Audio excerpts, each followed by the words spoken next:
আসিফ নজরুল তোমার বাপের আদালত এটা, তুমি মন চাইলে রোজিনারে ছাইড়া দিবা, মন চাইলে মাহমুদুর রহমান এই করবা, তোমার ন্যাংটা করে তারপরে ঢাকা বিশ্ববিদ্যালয়ের রাজু চত্বরে দাঁড় করায় রাখা হবে। ভালো হয়ে যাও আগে থেকে বলে। আসিফ নজরুল কি করেন, শাওনের বাসায় গিয়ে ঘুমান না কি করেন, এটা জানতে হবে।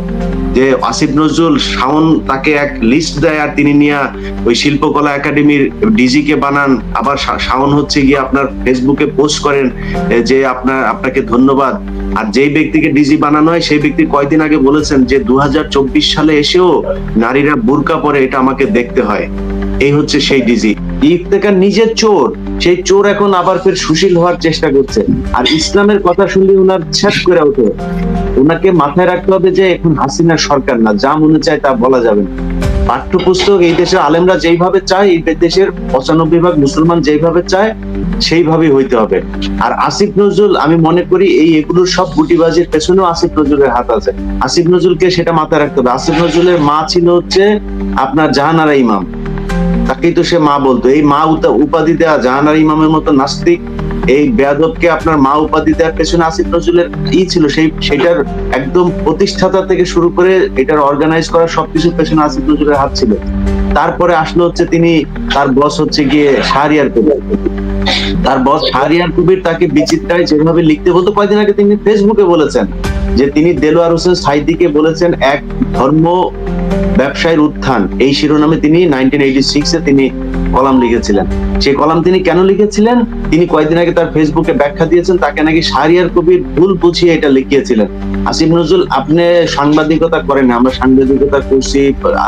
এই সাংবাদিকতায় কেমনে অ্যাসাইনমেন্ট দেয়, কেমনে একজন রিপোর্টার নিউজ করে, এগুলো আমরা সব জানি। এসব ভুলভাল বুঝায় লাভ নেই। এখন আবার উনি ওনার আরেক আম্মা জনাব শাওন, এই হুমায়ুন আহমেদের স্ত্রী শাওন, তিনার পরামর্শে আপনার শিল্পকলা একাডেমির এই ডিজি করেন, বিভিন্ন জায়গায় নিয়োগ দিচ্ছেন তার পছন্দের লোকজন। অতএব আসিফ নজরুল, আপনি কয়দিন আগে এই যে কি বলে ইত্তেফাকের যে নাম কি আনোয়ার হোসেন মঞ্জু, তাকে বের করার জন্য আপনি সহায়তা করেছেন। আমার কাছে যতটুকু তথ্য, আপনার পাশে এখন পর্যন্ত এই সামন্তলাল সেন, যিনি স্বাস্থ্যমন্ত্রী ছিল, সে এখনো আপনার বাসায় পলায় আছে। এগুলোর এই যে প্রশ্ন আপনার বিরুদ্ধে, আপনি মনে করেন না এইসব প্রশ্ন আমরা ভুলে যাব? গোলাম ময়লা রনির মতো যখন ক্ষমতা থাকবে না, তখন এমন ভাবে ধরবো রাস্তায় মুখ দেখাইতে পারবেন। আপনার অনেক কিছু কিন্তু আছে, তো একটু সাবধান হয়ে তারপরে চলাফেরা করতে হবে। কয়দিন চলবে সেটা না ভাই, সামনের 48 ঘন্টার ভেতরে যদি নাকি মাহমুদুর রহমানকে, আমার মতামত, আমি আপনাদের সবার কাছে এটা জানতে চাই নাই বা আপনাদের এটা মতামত না, আমি আমার ব্যক্তিগত মতামত জানাচ্ছি যে আসিফ নজরুল, আপনাকে বলে রাখলাম 48 ঘন্টার ভেতরে যদি নাকি মাহমুদুর রহমান বের না হয়, তাহলে আপনার ব্যাপারে যা যা করণীয় সেটা করা হবে। আমার পক্ষ থেকে সেটা বললাম। আর শেষ কথা বলি, বিএনপি আপনারা মনে হচ্ছে ভাব দেখে মাহমুদুর রহমানকে চেনেন না। এই আজকে সাকা চৌধুরীকে আপনারা চেনেন নাই, জামায়াতের নেতাদেরকে আপনারা চেনেন নাই, সেই কারণে শেখ হাসিনা 15 বছর আপনাদেরকে এইভাবে টর্চার করতে পেরেছে। আজকে মাহমুদুর রহমানকে চেনেন না, তো এই মাহমুদুর রহমানের সাথে যে আচরণ হয়েছে কালকে আপনার সাথে হবে, এটা আপনাকে মাথায় রাখতে হবে। সো একটু কেয়ারফুলি। আর ভাই আরেকটা জিনিস বলে রাখি, রোজিনার কথাই কেন আসছে, রোজিনাকে কেন ছাড়া হয়েছে, আমরা বলছি যে এটা হচ্ছে ভারত বিরোধী বিপ্লবী সরকার টরকার বলছে। রোজিনা কে ভাই? রোজিনাকে যেদিন ধরা হয়েছিল, সেদিন কেন ধরা হয়েছিল, সেই ঘটনাটার একদম মূল বিষয়টা আমি জানি। চায়না থেকে ভ্যাকসিন আনা হয়েছিল, সেই ভ্যাকসিন আনা হয়েছিল, সেই কত টাকার রেটে ভ্যাকসিন আনা হয়েছিল, সেই কাগজগুলো স্বাস্থ্য মন্ত্রণালয় দেখাচ্ছিল না, কিন্তু ভারত চাচ্ছিল সেটা প্রকাশ করতে, যে শেখ হাসিনা চায়না থেকে কত টাকা ইয়েতে এনেছে বা একটা চুক্তি যে হচ্ছে, এই ইয়েটা প্রকাশ করতে। তখন রোজিনাকে দিয়ে স্বাস্থ্য মন্ত্রণালয় থেকে সেটা চুরি করানো হয়েছে। সেই চুরি করানো এখানে ধরা খাওয়ার পরে তারপরে এটা নিয়ে হয়। সো রোজিনারা, প্রথম আলো, এগুলো হচ্ছে ভারতের রয়ের এজেন্ট, বাংলাদেশের রয়ের একদম সরাসরি যদি হেড অফিস বলেন সেটা হচ্ছে প্রথম আলো। সেই কারণে তাদেরকে এত দ্রুত ছাড়া হয়েছে। আসিফ নজরুলের সামনে বলা হয়েছে, আমি সেই সংবাদ সম্মেলনটা দেখছিলাম, আসিফ নজরুলকে বলা হচ্ছে আপনি কি জানেন রোজিনার নামে এই মামলা? হ্যাঁ, কোথায় বলেন তো, এদিকে আসেন। সাথে সাথে তিনি লিখে দিয়েছে, আসিফ নজরুল তোমার বাপের আদালত এটা, তুমি মন চাইলে রোজিনারে ছাইড়া দিবা, মন চাইলে মাহমুদুর রহমান এই করবা, তোমার ন্যাংটা করে তারপরে ঢাকা বিশ্ববিদ্যালয়ের রাজু চত্বরে দাঁড় করায় রাখা হবে। ভালো হয়ে যাও আগে থেকে বলে। তো কথা তো শুধু ডাক্তার আসিফ নজরুল একা বলেন নাই, এবং এখানে অনেক মানুষের রক্ত আছে, অনেক মানুষের পরিবারের বিসর্জন আছে, এগুলোর মধ্য দিয়ে আজকে একটা সরকার গঠিত হয়েছে। এমনকি আজকে এই সমন্বয়কদের একজন এখানে উপস্থিত আছেন, আমি জানি না যে সমন্বয়কদেরকেও কতটুকু মূল্যায়ন করা হয়। তারা যেই সময়টাতে হাসনাত আব্দুল্লাহ যখন কথা বলেছেন ওই সময়টাতে তো আমরা জানি না যে শেখ হাসিনা এইভাবে পালিয়ে যাবেন। তাদের জীবনটা কি হতো, তারা কি অবস্থায় পড়তেন পরের পরিচয়। আজকে যদি শেখ হাসিনা থাকতো তাহলে কি হতো, হাসনাত আব্দুল্লাহ আজকে তাকে পাওয়া যেত কিন্তু নাই। তো এই মানুষগুলোর ব্যাপারে ন্যূনতম একটা কৃতজ্ঞতা বোধ, সম্মান বোধ দেখানো যে উচিত ছিল সেটা এই সরকার দেখান নাই। বিশেষ করে আমি যেটা বললাম যে আইন মন্ত্রণালয়, তাদের অন্তত উচিত ছিল যে কাদের কাদের বিরুদ্ধে মামলা আছে। স্বাস্থ্য মন্ত্রণালয়ের উচিত ছিল যে কারা কারা হাসপাতালে আছে, কারা মারা গেল, তাদের ক্ষতিপূরণ থেকে শুরু করে এই জায়গাগুলো করা। আমি খুব আশ্চর্য হয়েছি যে এখন ব্যাখ্যা দেওয়া হচ্ছে যে এই ওনার বিরুদ্ধে যে মামলাটা ছিল সেই মামলাটার যে আইনগত যে ব্যাখ্যা, সেই ব্যাখ্যা অনুযায়ী উনি আসলে এটা সংবিধান করা হবে, আইনকে করা হবে, ভাঙা হবে, ওনাকে যদি নাকি জেলে না ইলিয়াস, আমি কি আপনাকে বলি, ধরেন মানুষের জন্য আইন, আইনের জন্য কিন্তু মানুষ না, একদম সহজ ভাই। আপনি না মানুষের জন্য আইন না, আমার দরকার নেই ভাই। আমার কথা হচ্ছে এখন যে সরকারটা আছে সেই সরকারটা সংবিধানের কোন ধারা অনুযায়ী এই সরকার ক্ষমতায় আছে আপনি আমাকে বলেন। এই সংবিধানে কি এই সরকারকে অ্যালাউ করে নাকি? তো ওনারা যদি সংবিধান ব্রেক করে যদি আসতে পারে তাহলে এটার জন্য যদি প্রয়োজন হয় সংবিধান ভায়োলেট করুক, সংবিধান সংশোধন করুক, সংবিধান আবার ফের নতুন করে করুক, এটা স্থগিত করুক, যেইভাবে করতে হবে। মাহমুদুর রহমান একদিনে তৈরি হয় নাই, মাহমুদুর রহমান এই দেশে ভেসে আসে নাই। তিনি যেই সময় কথা বলেছেন, যেই সময় তিনি তার পত্রিকায় থেকে বের হয়েছেন, সেই সময় মাহমুদুর রহমান কি করেছেন সেটা এই প্রজন্মকে জানতে হবে। অতএব মাহমুদুর রহমানের ব্যাপারে আমি ইলিয়াস দরকার নাই, কিন্তু মাহমুদুর রহমানের ব্যাপারে এই সরকারের খুব বেশি সেন্সিটিভ হওয়া দরকার ছিল। তিনি দেশে যাচ্ছেন, তার এক সপ্তাহ আগে থেকে ঘোষণা দেওয়া হচ্ছিল যে তিনি দেশে যাবেন। আসিফ নজরুল কি করেন, শাওনের বাসায় গিয়ে ঘুমান না কি করেন, এটা জানতে হবে। যে আসিফ নজরুল, শাওন তাকে এক লিস্ট দেয় আর তিনি নিয়ে ওই শিল্পকলা একাডেমির ডিজি কে বানান, আবার শাওন হচ্ছে গিয়ে আপনার ফেসবুকে পোস্ট করেন যে আপনাকে ধন্যবাদ। আর যেই ব্যক্তিকে ডিজি বানানো হয় সেই ব্যক্তি কয়েকদিন আগে বলেছেন যে 2024 সালে এসেও নারীরা বুরকা পরে, এটা আমাকে দেখতে হয়। এই হচ্ছে সেই ডিজি। এই জন্য বাংলাদেশ এই হাসনাত আব্দুল্লাহরা স্বাধীন করেনি। মাহমুদুর রহমান, শফিক রেহমান, এদের বিরুদ্ধে যে মামলাটি জয় অপহরণ ও হত্যা প্রচেষ্টা মামলা, সেটা যে সর্বৈব মিথ্যা একটা মামলা, সেটা একটা শিশু বুঝে।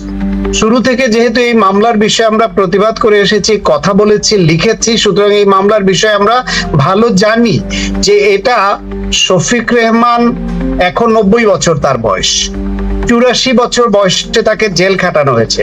মাহমুদুর রহমান, শফিক রেহমানের মতো মানুষ কোন হত্যা প্রচেষ্টা বা অপহরণে যুক্ত হওয়ার মানুষ যে নন, এটা সবাই জানে। তবে হ্যাঁ, তারা শেখ হাসিনা এবং তার ছেলের যে দুর্নীতি, অপকর্ম, তাদের যে মাফিয়াতন্ত্র, তার বিরুদ্ধে তারা সোচ্চার ছিলেন।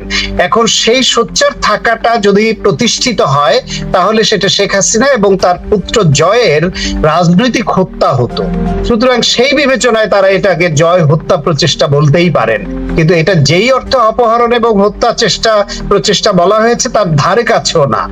সেই রকম একটা মিথ্যা মামলায় সাজা দিয়ে মাহমুদুর রহমানকে, শফিক রেহমানকে জেল খাটানো যা করা হয়েছে, এটা ভাষায় প্রকাশের যোগ্য নয়। এমন অনমানবিকতা বাংলাদেশে খুব কম হয়েছে, অনেক হয়েছে।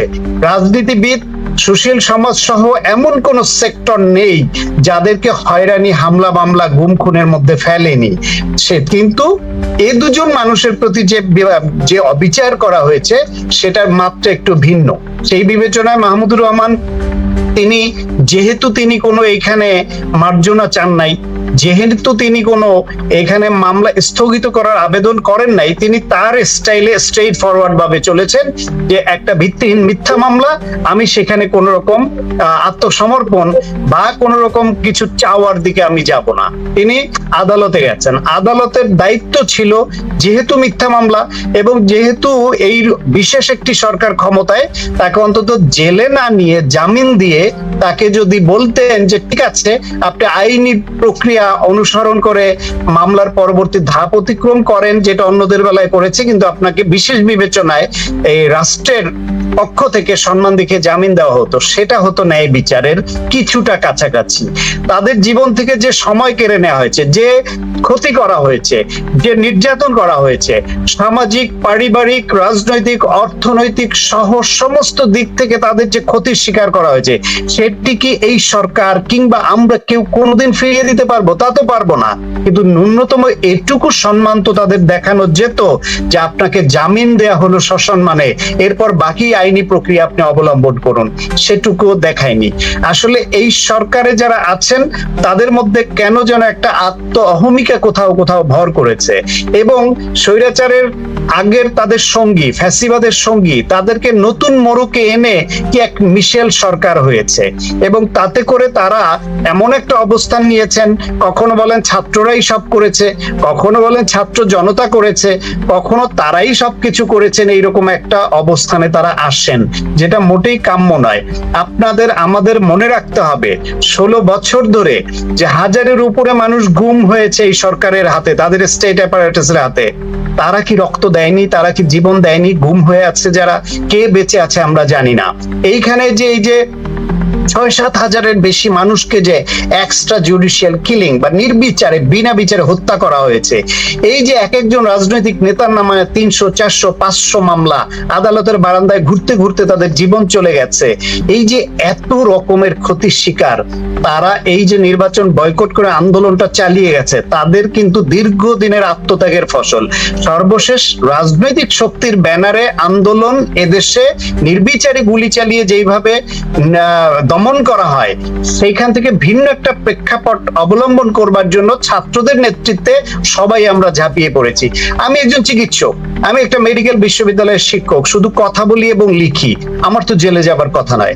আমি আবু সাইদ ওয়াসিম সহ 6 জন ছাত্র হত্যাকাণ্ডের পরের দিন গায়েবানা জানাজায় গেছি, সেখান থেকে আমাকে গ্রেফতার করে জেলে নিয়ে যাওয়া হলো, 20 দিন জেল খেটে 6 তারিখে বের হলাম। আমার তো এই জেল খাটবার কথা ছিল না, কেন খাটলাম? এটা কি কোনো অবদান নেই এর? এরকম প্রত্যেকটা মানুষের, ফ্যাসিবাদের বিরুদ্ধে যারা, প্রত্যেকে যে যার মতো ভূমিকা রেখেছে। কেউ সরাসরি যুদ্ধ করেছে, কেউ জীবন দিয়েছে, কেউ আহত হয়েছে, পঙ্গু হয়েছে, কেউ ফাইট করেছে, জেল খেটেছে, জুলুমের শিকার হয়েছে, কেউ সহযোগিতা করেছে, যে কিছুই পারেনি দোয়া করেছে। সেই মুক্তিযুদ্ধের মতো গুটি কয়েক মুক্তিযুদ্ধ বিরোধী শক্তির বাইরে দেশের সকল শক্তি যে ওইরকম মুক্তিযুদ্ধের পক্ষের শক্তি, আজকে এই ফ্যাসিবাদ বিরোধী যে সংগ্রাম, তাতে গুটি কয়েক ওই ফ্যাসিবাদের দোসর এবং তারা ছাড়া বাকি প্রত্যেকে এই গণ অভ্যুত্থানের পক্ষের শক্তি। এদের সবাইকে ওন করে নিয়ে তাদের সম্মানের চোখে দেখতে হবে প্রত্যেককে। সেই সম্মানের অগ্রভাগে যারা থাকা উচিত, তার মধ্যে হচ্ছেন মাহমুদুর রহমান, শফিক রেহমানের মতো মানুষটা, কিন্তু সেটি তারা জানায়নি। এটি আমাদের কষ্ট দিয়েছে, আমাদের আহত করেছে। এবং এই সরকারের মধ্যে যে সমন্বয়হীনতা চলছে এই নানান সেক্টরে, কি বলবো, 6টা কমিশনের 6 জন প্রধান বানায়, আমি বোধহয় একটু সময় বেশি নিয়ে ফেলছি, 6টা কমিশনের 6 জন প্রধান বানায়, আবার তার মধ্যে একজনকে আবার চেঞ্জ করতে হয়। কেন? আগে আলাপ করে নেননি, মত নেননি যে চেঞ্জ করতে হবে কেন? ইলিশ দিবেন কি দিবেন না, এক একজন এক এক সিদ্ধান্ত দেন, এক এক কথা বলেন। 10 কমিটি করেন পাঠ্যপুস্তক পরিবর্তনের জন্য, আবার সেই কমিটি আবার বাতিলও করেন। বাতিল করার পরে উপদেষ্টা আবার বলে যে আমরা ইনফর্মাল, অনানুষ্ঠানিক আলোচনা করেছি, সেটা ভুলক্রমে প্রজ্ঞাপন হয়ে গেছে। এই হাস্যকর কথাও তারা বলছে। এটা সম্ভব? এই যে 35 বছর চাকরির জন্য দাঁড়িয়ে আজকে এই টিয়ারশেল এবং পড়তে হচ্ছে কেন? এটা অন্যায্য দাবি। তাহলে আগে এত বড় বড় মুভমেন্ট আলোচনা করে আপনারা সমাধান করলেন, এইটা কেন পাচ্ছেন না? এরকম নানান ক্ষেত্রে ডিসি নিয়োগ দেয়, সারা দেশে 59 ডিসি দেয়, তার মধ্যে দেখা যায় 56 জন আওয়ামী লীগের ফিট লিস্টেড ডিসি। কেন এই অবস্থা হবে? উপদেষ্টা তার সহকারী সব নিয়োগ দিচ্ছে, দেখা যাচ্ছে সেই ফ্যাসিবাদের ভূত, আগে যারা ফ্যাসিবাদের পারপাস সার্ভ করেছে তাদেরকেই নেওয়া হচ্ছে। এইরকম নানান ক্ষেত্রে যে সমন্বয়হীনতা, এদের যে ভূমিকা ইতিমধ্যে প্রশ্নবিদ্ধ হতে শুরু করেছে। কিন্তু এটা তো আমরা চাই না। এই সরকার যদি ফেল করে, তাহলে গোটা দেশ ফেল করবে, আমাদের অভ্যুত্থান ফেল করবে, আমাদের এত মানুষের রক্ত দেওয়া বৃথা যাবে। আমরা যে ভবিষ্যৎ গণতান্ত্রিক জনকল্যাণমুখী রাষ্ট্র চাই, আমাদের যে চেষ্টা সেটা ফেল করবে।